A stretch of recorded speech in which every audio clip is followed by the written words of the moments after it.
একদিন শিশু নবী হযরত মুহাম্মদ সাল্লাল্লাহু আলাইহি ওয়াসাল্লাম ক্ষুধার্ত অবস্থায় মক্কার ধুলামাখা পথ ধরে হেঁটে চলেছে।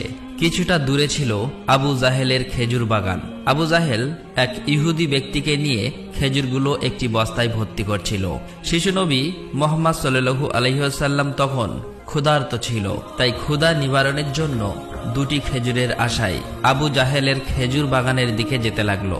শিশু নবী মুহাম্মদ সাল্লাল্লাহু আলাইহি ওয়াসাল্লাম ধীরে ধীরে সেই খেজুর বাগানে হাজির হলেন এবং আবু জাহেলকে সালাম দিয়ে বিনয়ের সঙ্গে বললেন, চাচা যান, আমার খুব ক্ষুধা পেয়েছে, আমাকে দুটি খেজুর দিতে পারবেন?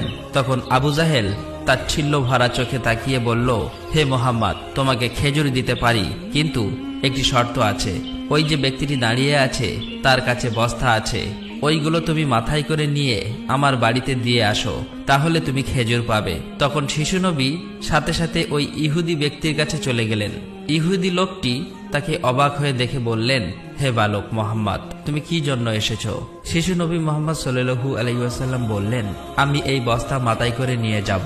ইহুদি ব্যক্তিটি বললেন, এই ছোট্ট বয়সে তুমি কি এই বস্তা নিয়ে যেতে পারবে? শিশু নবী বললেন, নিশ্চয়ই পারবো। অতঃপর শিশু মুহাম্মদ সাল্লাল্লাহু আলাইহি ওয়াসাল্লাম ধুলিমাখা শরীরে মাথায় বিশাল বস্তা নিয়ে হেঁটে চললেন।